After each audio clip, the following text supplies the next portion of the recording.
Hi guys, it's me, Joseph Anderson again, and I would like to report to you that I have read the last of the bonus stories that are inside this Elfen Omnibus Volume 1 manga book. And this is actually really big tearjerker because I can definitely empathize with this, especially when dealing with when talking about my mother. Now, this is not specific about somebody that died of cancer and stuff, but it's still pretty, poignant to me at least. So, I make no guarantees that I won't burst out into tears or get kind of sniffly. But the name of this one is called Memoria. I won't continue because its name is similar to my mother, but still, it's kind of weird the way that worked out. Anyway, we first started out with learning about this girl that did recently pass away. That in itself doesn't remember my mother, but still. So, we have the doctor there that calls the time of death, like 18, 16, something like that. Anyway, the time isn't really important. But what is important is that the people there, the parents of this kid, believe that the girl, the daughter, died with a grudge against them for whatever reason, in particular the mother. So, then we could do the happiest of this boy's life, in which he got his first kiss from this other girl named Emmy at 6 years old. Now, the kids, they tend to kiss each other. It's all fine and dandy. I still haven't got a kiss like this. I'm 39 years old.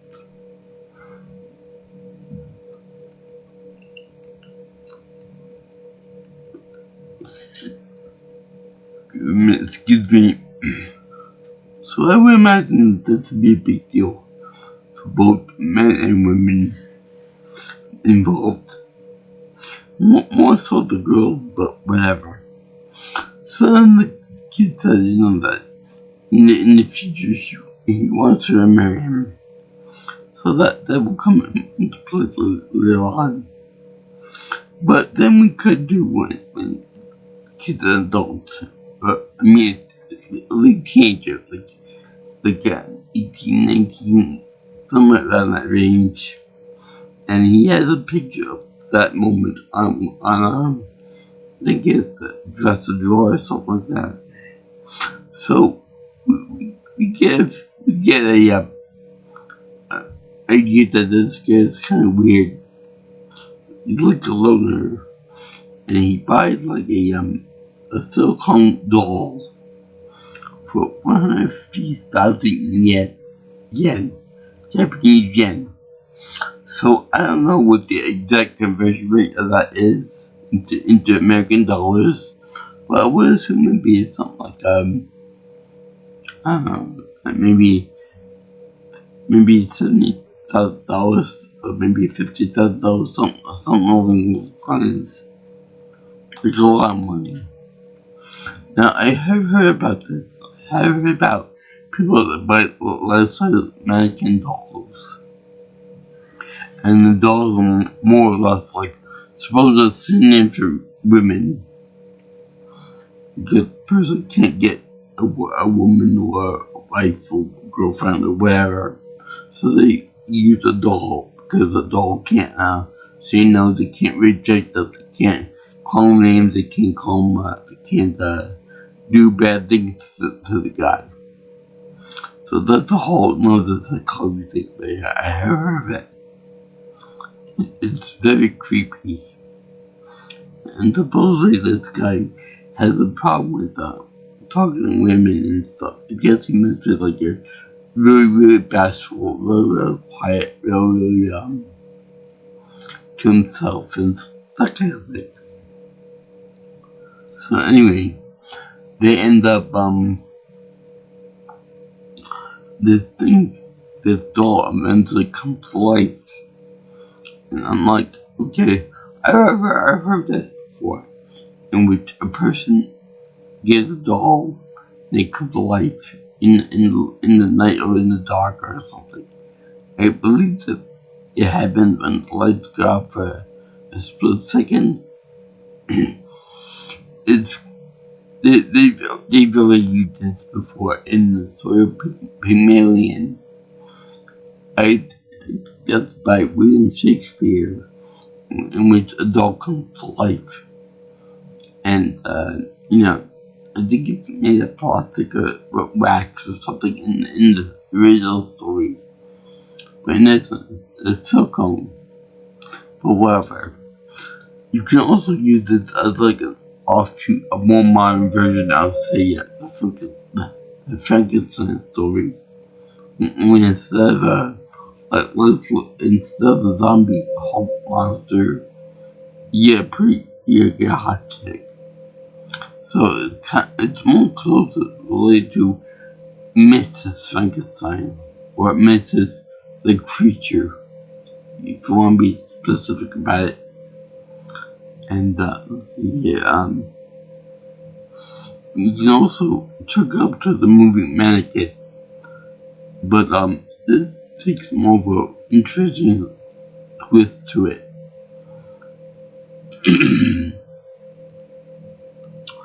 Now, in this, the guy is shocked that this girl doll comes alive and it's fully functional. Of course, she's naked, because what many women complete with a naked girl, especially this one. And they made sure to do it over 18 so that they would avoid any legal problems with censorship and whatnot. And I know that they keep the movies out there, but then they shadow it in the naughty bits for good reason, of course. But everything else is completely free and unchecked. Especially in this manga where it's about a woman or a genetic mutation and a hot chick. But in any case,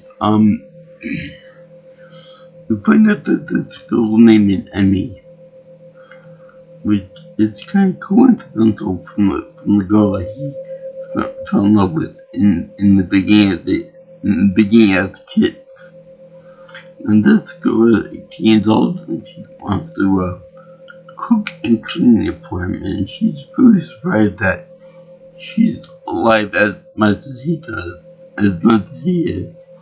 He thinks that she's it's weird that all she wants to do is cook and clean, and she takes so much joy in going to the shopping center and into the average everyday supermarket with him.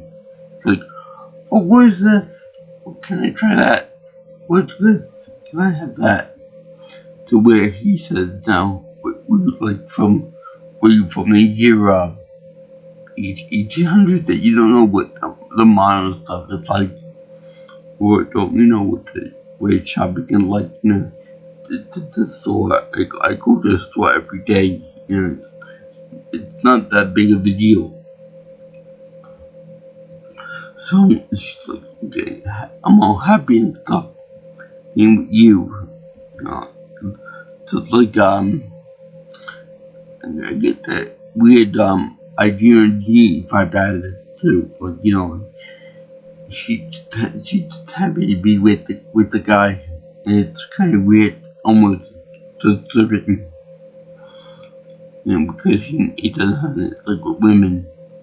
But anyway, she moves, talks like a real person, and let's go Emmy. And he can't help but think that there's something familiar about this person, but he can't really put a finger on it. So, okay, the movie can talk. Would you like your clothes? When he first finds out, when he first wakes up, it's like, I just woke up from a dream, it seems like. But, yeah, I'll take some clothes. They make it seem like it's a bit of thought. I know that if any woman I know were to wake up naked, you'd be like, what the fuck? Why am I naked? Why am I naked with you? Why should I trust you? You're probably pervert, probably like a crying liar, creepy, get away from me and all that stuff. So, it's also very weird that he's like, that she looks at herself in the mirror, and she looks very similar to how she died. Meanwhile, the doll that he bought, I don't know, whatever, was like, with random body type and that kind of thing. So there was no plan to buy this model, this doll figure, by body type and by certain measurements and sizes. So as this goes on, you realize that there's like another little rule about people who died come back as ghosts and have unfinished business to complete. And once they complete it, they go into heaven. Well, turns out that let's go to unfinished business, and that being that after she cooked and cleaned for the guy, which was very, very strange and very weird. She was like, she felt very faint, and she passed out right there and then.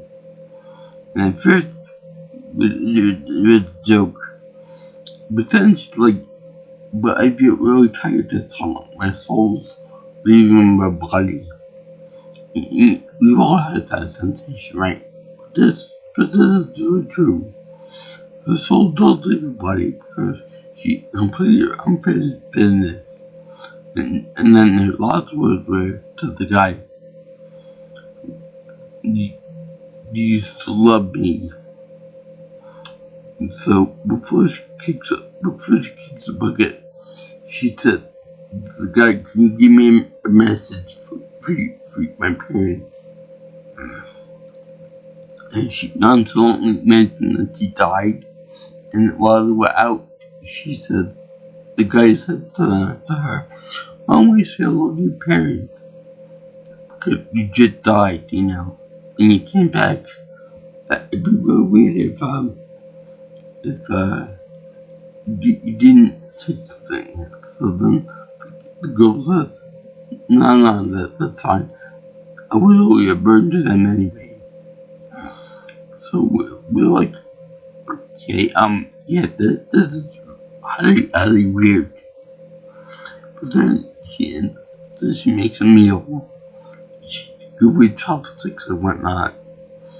She's actually, she wondered, why this body looks like she did when she was alive. Okay? So then she takes the bucket, and then we're sitting there wondering, why in the world it's so weird? Why do they know each other?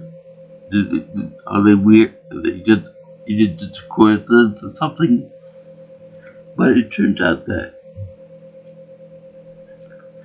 the guy ends up going to the girl's funeral set up by the parents from the very beginning of the comic story.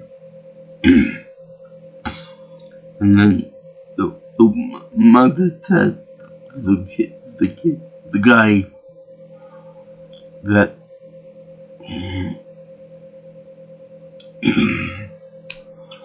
that the girl Emmy was a little kid, like 6 years old. She got kissed by a boy. That boy from the picture, and therefore by in the short story, the narrator, if you will, and she was very happy. She ran off, and that's why he got a fear of women. You know, that every girl that he kisses will just run away. So that's kind of a fear of some men. Anyway, she goes on to say that she was hit by a truck or car and put into a coma at 6 years old. They even holding on to her on life support for 12 years until they had to cut her off because it was too much of a financial burden and too much of a physical burden for them to visit the hospital full time. And the girl was almost exactly like what the doll looked like. You know, her real body looked like the doll. Which is really weird because when the girl comments on how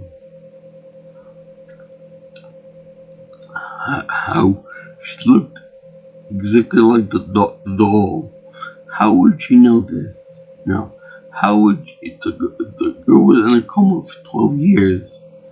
How would she be able to tell, how she looked, how she developed, her body sizes and whatnot, measurements? So when she got transferred into doll, she could make note of that. You could make them argument that because she was floated up above her body as a spirit that transferred into the inanimate doll, that she was able to see it. But you can't see everything like that. If you lean in a prone position, you can't see the certain measurements, certain body parts. So that when she goes to the doll, she can't exactly pinpoint her details. So anyway, the woman said that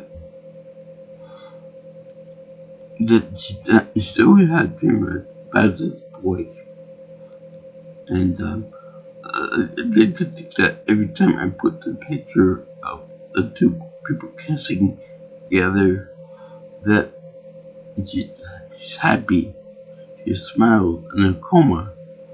Now I don't know if this stuff can happen if when you're in a coma, if you can make realizations to people who are there, who make you happy, make you laugh, make you cry, whatever, your loved ones. I heard that you can reach someone that way, but I don't know. People who can come back out of comas do realize that. And another thing too is how was she so good at chopsticks? I mean, you can only learn so much at 6 years old before you end up not doing it. Not doing it so well. But you can handle chopsticks like a professional. Also, that would explain why she can't cook well, why she was so overjoyed to clean stuff for the poor guy. And it would been real awkward for her in her new body to meet up with her parents who were having a funeral for the old body for the recently deceased Emmy. Now, there's also mention of the guy saying, "Will you marry me?" at 6 years old. So then the girl was so happy that when she died, her dream, her ambition in the coma was to wake up and be a good housewife to him. Be cook, clean for him. And then when she did that, she was so happy that she died again right there. The song "I Just Died in Your Arms" comes to mind. So then she goes to heaven, and she even said to the mother, a couple of days before I died, to put my hair in a greenish yellow ribbon, and you tighten the bow or something. And it was cute, and I loved it. The way the mother said, but only me and Emmy were present in the room. How in the hell did you know that? So there was that too. The guy is good. I think the guy tried to explain the situation. Where that was a very weird thing to go on there. But back when the girl had a accident 12 years ago, her body recovered, physically recovered, but her mind was gone still. Why hold on to your loved one into 12 years and then just decide to cut it off? You would think that it'd be, I don't want to be cruel or anything, but you would think that they would want to cut it off a lot sooner. We'll keep it going there for a lot longer than that long. So, yeah. And it turned out the girl loved the guy so much that she did fulfill her last fantasy, and she kept dreaming and thinking about making him happy in the coma. And the pink hair girl, because of course she got pink hair. It's the manga after all. So that's where she was happiest, and so she died because of that happiness. It's rather bittersweet.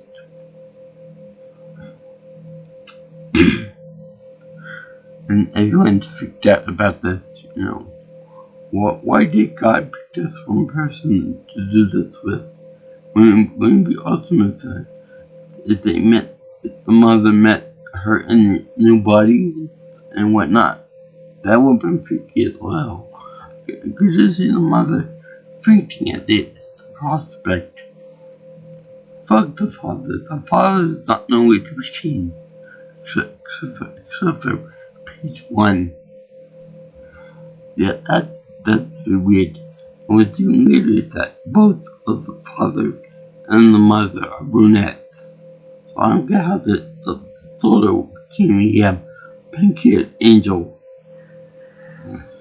Or maybe a blonde angel, but the Japanese manga doesn't include many blondes.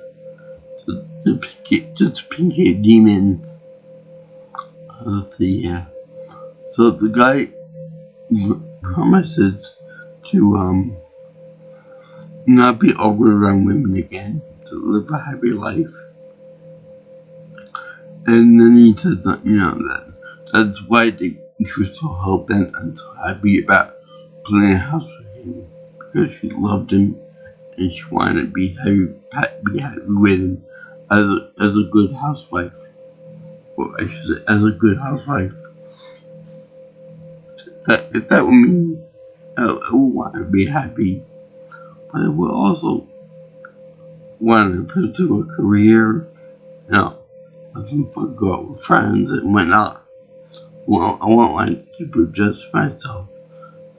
That's kind of selfish. And also said that I want to kiss you, because that's what other many people do. And he never got a chance to answer that she still loved him, that he still loved her. I like to think that he looked at heaven as he's kissing her body, and saying, "I love you," back to him. And she'll always be waiting for him in heaven, or whatever they believe in Japan, Nevada, or whatever. But and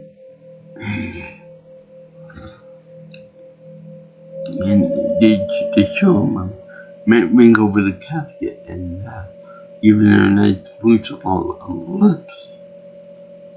I could think of other things that would the other married couple do, but I don't want to be gross with this. This is a very tender moment. I was crying for the whole thing pretty much, and after she died. It's so casual about talking about death there. But here's the real kicker. There's two things that brought up by the ending of this that really impressed the world.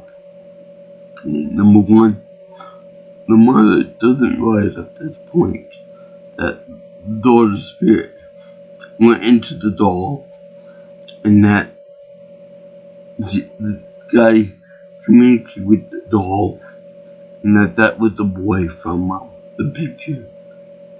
She meant to come home and crying and stuff. "Oh, mommy, this boy proposed to me and kissed me on the lips." That's kind of weird, but you gotta look at it from this perspective of the mother here, because the daughter just got out of a coma and just was put down in a deep heavenly sleep in the casket, in the coffin, and you got some guy come and kiss her. That's really, really creepy and really, really wrong. Okay, that's borderline necrophilia territory. And I'm like, if I were that mother, I would get them away from my daughter, or get by, the sanctity of human life and all that jazz.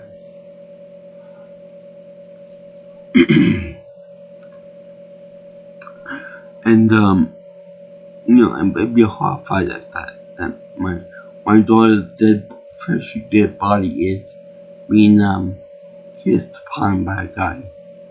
It'd be real creepy it'd be really wrong if she resurrected herself like in that Sleeping Beauty, Princess Aurora. But that'd be too much for this. Also, we never actually do see what happens to the doll, the body of the doll. For what we know, the guy could have the doll for his own purposes, his own research. It's like, don't worry, don't. I could just see him bringing home a woman, or guy for that matter. Don't worry about the doll in the background. She just my ex-wife that was killed a long time ago. It's a long story. She's my ex-wife, sort of.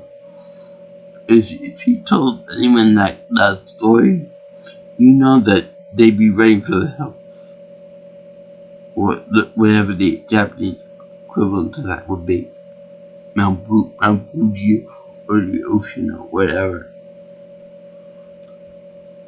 But yeah, that's kind of creepy. Now, for the real life mentioning my mother in the story. My mother had 5 different kinds of cancer, and over 5 years ago, we went to the hospital with her for the last time. So,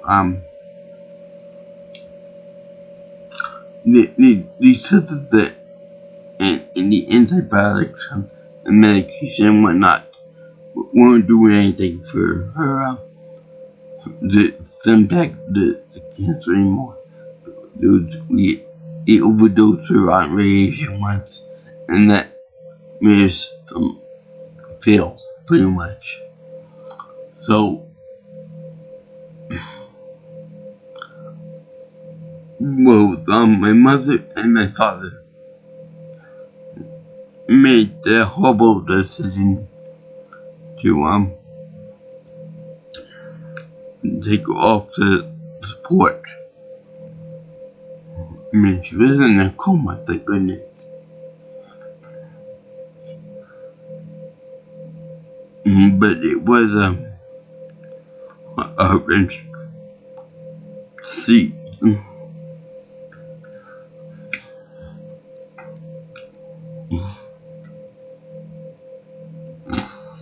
to see someone you love have a kind of an expiration date. It was fast approaching. So every day that you were told to her, she would get worse. And one of the cancers affected her liver. So you would see her liver spots. You would see her eyes get yellow. It'd be just like a degrading of health until morning on March 23rd, she passed away.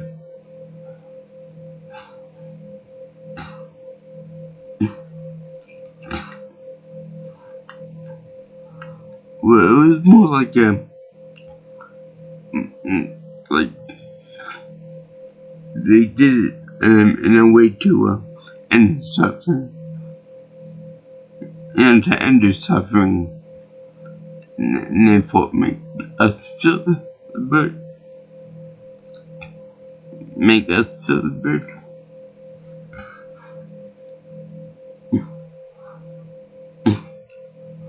In a lot of ways, it was the best gift we could give her.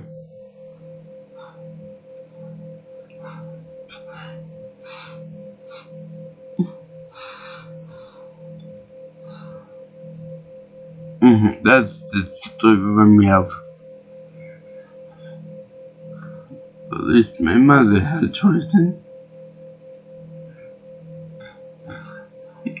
doing it. This girl, Emmy, didn't have a choice in the matter. So, by keeping her alive so much, it was kind of like they were dependent, kind of living false hope. Because I'm not 100% how comas work and how different they are from person to person. But it was a really strange way. Some comas you can come back from, others you can come back fine, others you can come back as a vegetable, others you can have minor more problems. But yeah. But yeah, I'm glad that I'm not only on the best bonus stories. I think they all went by Lynn Alcavano. Very good writer, very impressive writer, good artistry. They don't need any details to spare. And it was very good. The stories were good. I hope that if when I buy the next Omnibus 1 and 2, I hope that they have bonus material too. Bonus material too. Like 2 or 3 stories where And of course, they have to end the story where they took the picture of one time from the main on-screen story and got the puppy there. Yeah, even though this reminded me of my mother, it was still a very good story. It was Memoria. It was very good, despite the person dying at the end. I mean, did stop us and didn't do that. And nothing but with the name of the first one.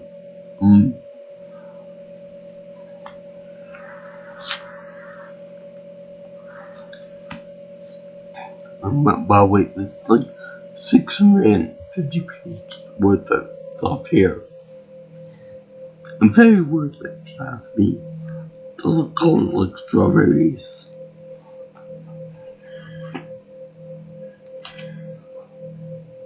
Oh yeah, mold. The guy seems to be obsessed with girls dying. And did Doppler's. She almost dies. In fact, I think she should die. But this one and the other one, well, this one she died twice. So I guess she's making up for the second one not dying. I know that seems horrible to say, but it's kind of funny and not really hard. Anyway, that's all 3 bonus stories, Mole did the top list, and let me see, and Memoria. I also like the way you see these eyes with the big and the bright, a very good indicator of this whole.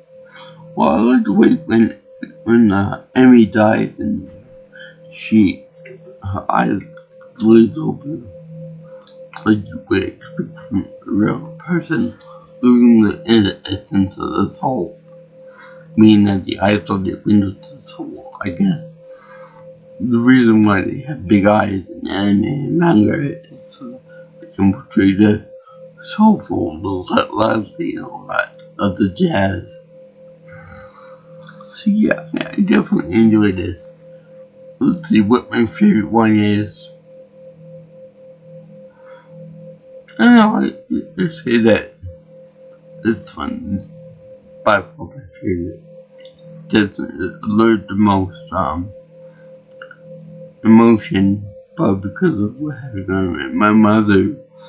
But it was also very, very good. It was very puzzling. It was, you think that it's something like Pygmalion or Frankenstein, and then it goes into completely weird and completely strange and unusual. Luckily, I myself am strange and unusual. But you know what? I like it. I like the whole complicated storyline. The fact that these kids knew each other, even though I think they probably forgot about her. And it was very fun story. It was very tear-jerking.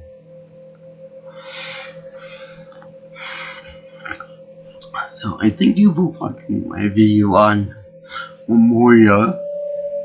And thank you for watching my videos on all the other bonus material, as well as the Elfen on Omibus.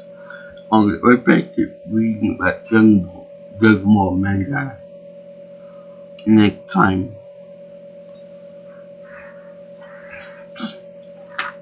I give this story a very enthusiastic, happy-faced, cheerful pull.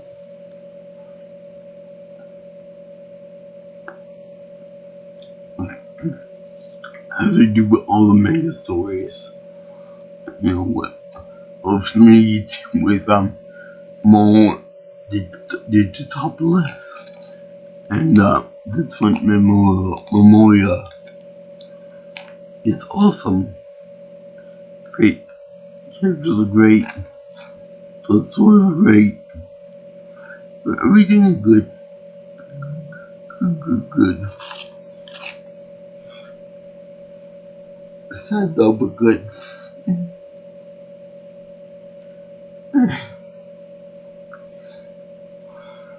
I just approve of it. And believe it or not, this whole thing is only worked on. It's only costed $16 or $17. That's it.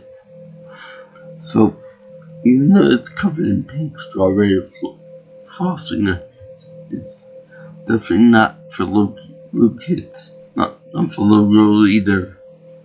But I recommend it for the more mature audience. You should buy it on Amazon or whatever.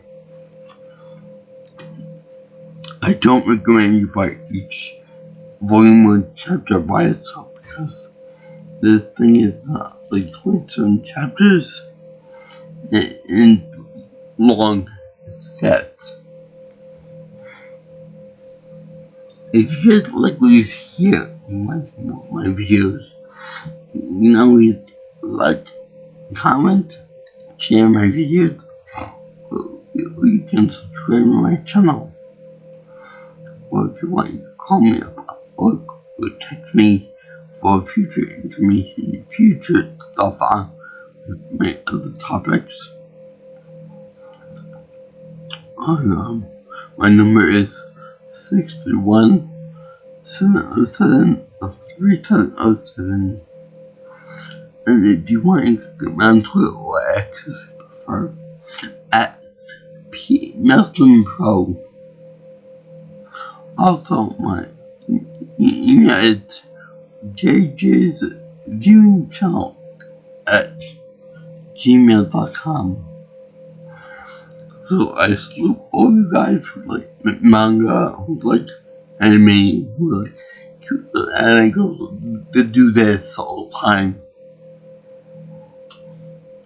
And I would like you to recommend any type of future manga anime that I can watch. I'm just finishing up with Communicate and just done with Yu Hakusho season number 1 on Netflix. Let me know if you guys got anything else for me to watch or read. Oh yeah, and I also got the first season of Berserk on my Xbox. Peace out, my brothers and sisters. Aloha. I'll see you in the next video. Bye bye, all you girls and guys. Instant end.